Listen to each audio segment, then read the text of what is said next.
Simple harmonic motion, oscillatory motion, motion that repeats at regular intervals. Example, uniform circular motion. Explain why circular motion is oscillatory. Because it repeats itself at regular time intervals. It follows the definition of what oscillatory motion is. Simple harmonic motion is a special case of oscillatory motion where there's a restoring force on the object which is proportional to the displacement of the object, like a mass on a spring. Why is a mass on a spring? Why does it move in simple harmonic motion? Because it has a restoring force. In this case, if it's a vertical spring, the restoring force is the net force between the force of the spring going up and gravity going down. And if it's a horizontal spring, it would just be the force of the spring. And how do you know if something's simple harmonic? That restoring force, what do you actually see? You see the object changing direction. That's what you see, physically what you see. So you know something is periodic if you can time it, if it has oscillatory motion. But you know it's simple harmonic if it also has a restoring force, if visually you can see that it's changing direction. Generally, I'm sure there's some exceptions. They give us the formula for period, and we know it's 2 pi times the square root of mass over the spring constant. And for a pendulum, we've got 2 pi times the square root of the length of the pendulum divided by the gravitational field. On Earth, we're going to use 10 unless stated otherwise.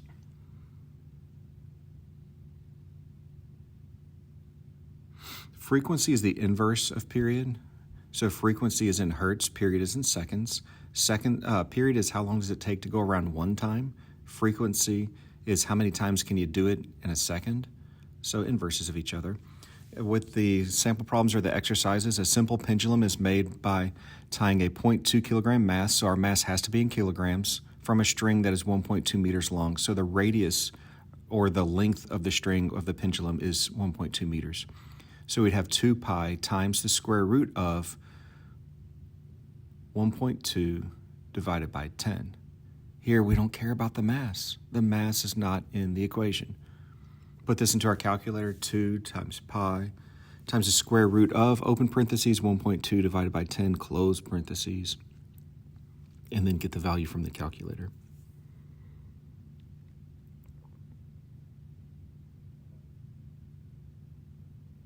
And what do we get? We got 2.18 seconds because periods are calculated in seconds. What effect would doubling the mass have on the period of the pendulum? Would it have an effect? No, it's not in the formula. It's not in the calculations. It does not matter the mass on a pendulum when it comes to the period.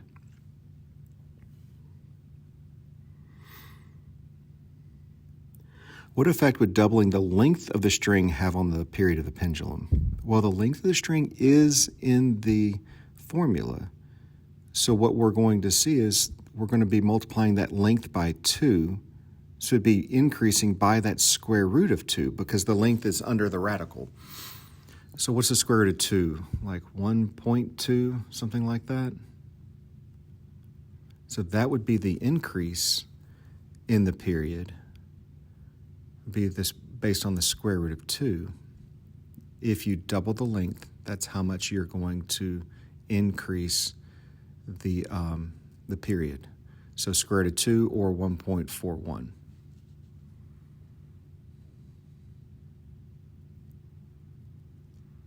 A mass of 0.2 kilograms is attached to a spring and set in simple harmonic motion. The mass completes 10 oscillations in 18 seconds. What is the frequency of oscillation? Remember, oscillations is like this tachometer in your car. It's revolutions per second or oscillations per second. So if we just set this up from the information we know, we have 10 oscillations in 18 seconds. Since it's oscillations per second for frequency, we can just set up what we have, 10 oscillations divided by 18 seconds. And this gets us our frequency. 10 divided by 18, 0.56 hertz, Hz. What is the spring constant of the spring? Looks like a little bit of a misspelling there or miswording, but what is the spring constant? Well, we know the spring constant is in the period formula, so if we take our frequency and turn it into a period by looking at the inverse, 1 over the frequency is the period. 1 over 0.56 is equal to 2 pi times the square root of m, the mass that they gave us, 0.2, divided by k, the spring constant. Here we can just kind of do our math, so we're going to do 1 divided by 0.56 to get the period. We'll divide by 2, and then we'll divide by pi. If you divide by 2 pi together, make sure you put it in parentheses. If you put it in our calculators as 1.56 divided by 2 pi, no parentheses, the calculator is going to think that you want to divide by 2 and then multiply by pi. Well, once we have our number, then we're going to have that equal to the square root of 0.2 divided by k. If we square both sides,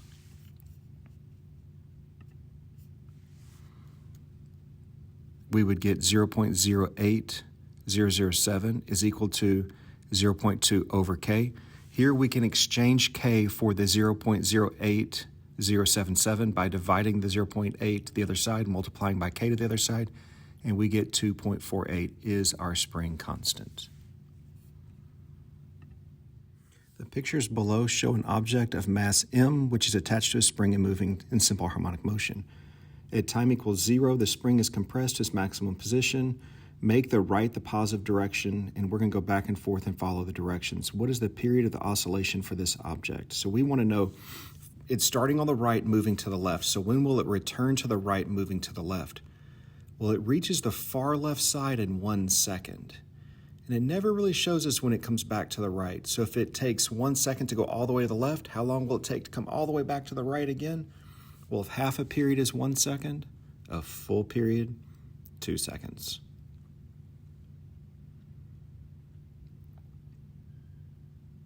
Half an oscillation or half of a period occurred in 1 second, or at 1 second. So the period, or t, is equal to 2 seconds. On each picture of the object in the left column, draw an arrow indicating the velocity of the object or indicate that it's 0. Draw the arrows to scale.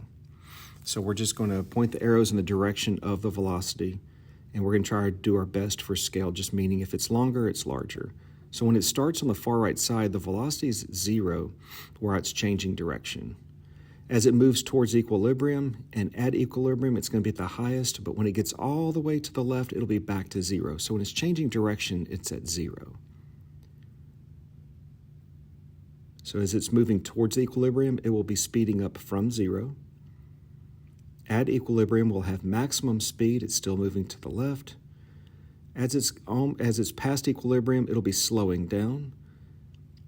But when it's at equilibrium all the way at the bottom, it's going to be at maximum speed to the right.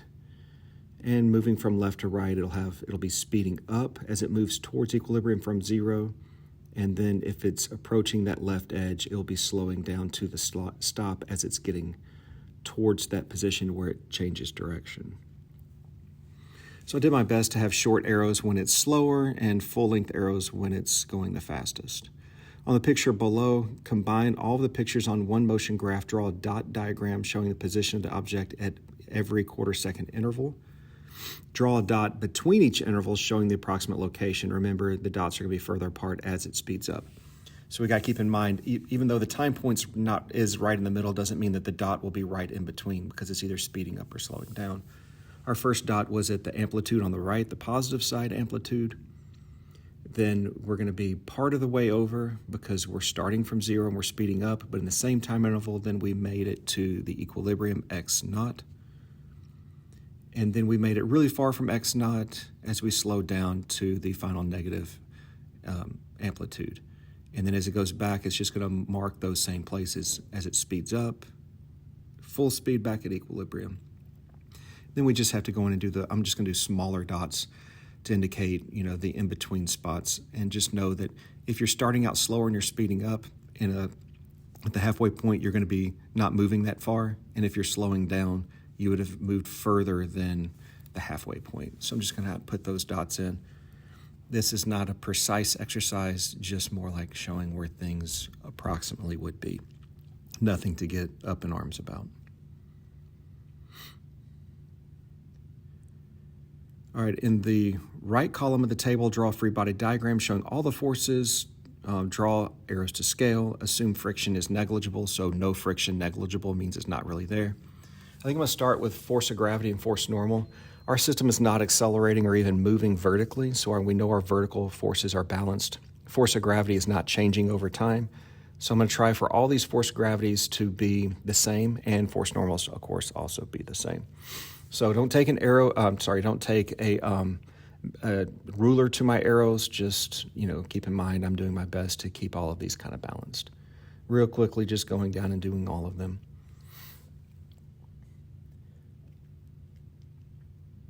And then when I do my force of spring, realize that the force of the spring comes from the spring itself that wants to be at equilibrium. The spring wants to be at x naught. So if we're to the right of x naught, the force of the spring is going to be to the left. The further we are, the longer the arrow, because the force of spring is k times x. So I started with the two on the extreme edges. That way I can show that those arrows have the same magnitude, just opposite direction. And then if we're about at the halfway point, I'm going to give a smaller force of spring arrow, and it's always going to be pointing back towards the equilibrium position. The spring wants to be at equilibrium. The net force is always pointing towards equilibrium. Regardless of the direction it's moving, the force of the spring, the net force, is towards equilibrium. Of course, if you're moving in the direction of the force of spring, you're speeding up. If you're opposing that direction, you're also opposing acceleration, so you would then be slowing down. All right, let's see what's next. Underneath each picture, indicate the direction of the acceleration of the object by writing left, right, or 0. Remember, acceleration is in the same direction as the net force. Don't just draw arrows or you'll get confused. So the acceleration is going to be in the direction of the force, which makes sense. Newton's second law, force is equal to mass times acceleration. Acceleration is in the direction of the net force. So the first one, the net force is to the left, so the acceleration would be to the left. The second one, the same, acceleration is to the left. The middle one, the velocity is still to the left, but the acceleration is 0 because the spring is where it wants to be. There is no net force. Now the acceleration is to the right because the equilibrium is to the right, net force is to the right. Same here, acceleration is to the right, net force is to the right, equilibrium is to the right. Again, acceleration is to the right, net force is to the right, equilibrium is to the right. And now we're at equilibrium, so acceleration is 0.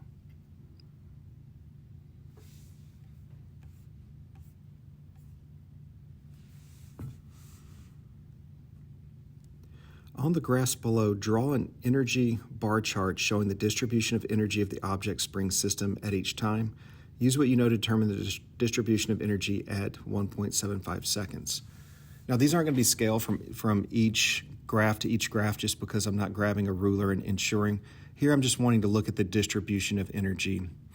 My distribution of energy at time equals 0, all of it is spring potential because when you're at the far edges at amplitude, that's where you're changing direction. Velocity is 0. If velocity is 0, your kinetic energy is 0, 1/2 mv squared. So then our spring potential and kinetic, I'm in motion, but I'm not at equilibrium, so I'm just going to say I've got some of each. On my next one, I'm at equilibrium, so I've got no spring potential, but I'm definitely in motion, so all my energy is kinetic.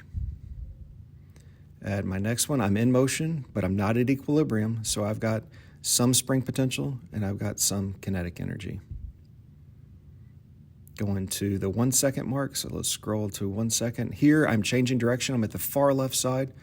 No kinetic energy, all spring potential. 1.25 seconds. I'm in motion, but I'm not at equilibrium, so I'm just going to say I kind of have some of each. 1.5 seconds. We are at equilibrium, so we know we don't have any spring potential. We are in motion, so guess what? Yes, we have kinetic energy. We can kind of see the pattern, right? It was left, both, right, both, left, both, right, both. So we're able to determine that just through the pattern and kind of understanding what to expect next. All right, we're going to create this table. Potential energy being spring potential energy, don't forget that. Mass of the object is at the bottom at 0.5 kilograms, and spring constant is 18 Newton meters, or newtons per meter. We're going to fill out the values for position based on the diagrams we've already drawn. So when we look at it at 0.5 seconds, that was at equilibrium, which was position 0. So was at 1.5. And at time point 2, the position was at 4 meters. Use the equation, spring potential energy is equal to 1/2 kx squared to calculate the potential energy of our system. So grab your calculators because US is equal to 1/2 kx squared. 1/2 of k, or 1/2 of 18, is 9, times the position squared. First position is position 4. 4 squared is 16. 16 times 9.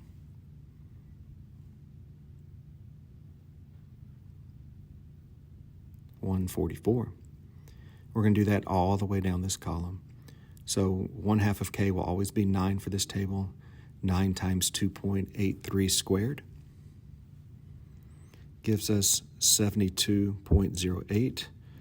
0 would be 0 because multiplying anything by 0 squared. 2.83 again would be 72.08.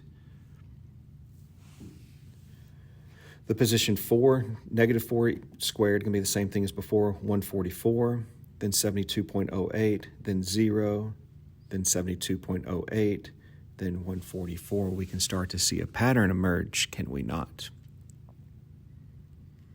Let's go back to the next directions and see what we have. Use conservation of energy to find the kinetic energy at each time.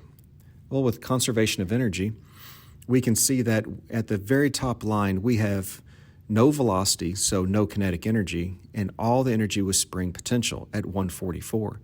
That means if we take 144 minus the spring potential, that gets us the kinetic energy. So 144 minus spring potential at 144 gives us 0 for kinetic energy. 144 minus 72.08 gets us the 71.92. 144 minus 0 is 144. 144 minus 72.08 is 71.92. 144 minus 144 is 0. You've got your pattern now. Just repeat the pattern. It should be 144 next, then 71.92. Remember, kinetic energy is always positive because the mass is always positive, and once you square the velocity, that too is also positive. Use k equals 1/2 mv squared to calculate the velocity. So if we're going to calculate the velocity, if k equals 1/2 mv squared, that means the square root of 2k over m is equal to the velocity. Here the k being kinetic energy, not the spring constant, but the kinetic energy. So kinetic energy is 1/2 mv squared, so the square root of 2k divided by m is our velocity, and we're going to use that to calculate our velocity in that third column. We won't do direction just yet. We're going to establish just what the magnitude is with our calculations. So the square root of 2 times 71.92 divided by the mass of 0.5. We start filling these in: 16.96, 24, 16.96, 0, 16.96, 24, 16.96, and then what do you think it's going to be? Yes, it is a 0. As far as direction, let's see what direction we're moving. We said left was negative, right was positive. So we have a bunch of left motion and then right motion. So our initial velocities were negative. They were moving to the left. And then following that, we had some positive velocities. Looks like all we have left is to do the acceleration. We're going to use a combination of Hooke's law and Newton's second law to calculate the acceleration of the object at each time point. If Newton's second law is force equals mass times acceleration, and we know that the force of the spring is negative kx, it's negative because it's a restoring force, we can rearrange that and say acceleration is equal to that negative kx divided by the mass, and that will get us the acceleration. So we're just going to take k, the spring constant, 18, times the displacement on the line that we're looking at on the row, and then divide by the mass of 0.5.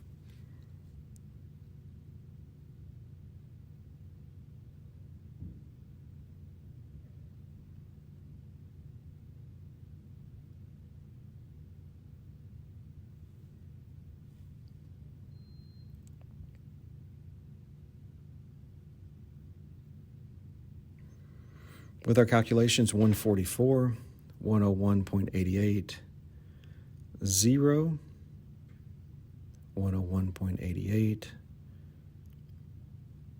144, 101.88,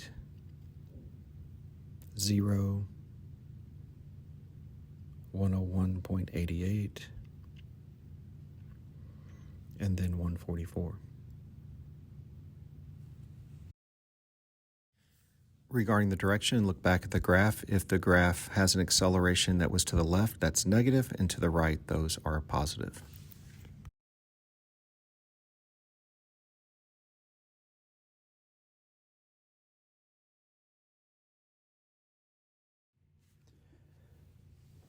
Finally, for the graphs. For each time position, we have the information for position, velocity, potential energy, kinetic energy, and acceleration. While some of these graphs can be derived from the previous graph, from position you can get velocity using the slope. From velocity you can get acceleration using the slope. Since we have everything in the table, we can use the table as our points and put those into the graphs. So that's what you're going to do, is you're just going to look at the table, plot your points, and then just draw your graphs.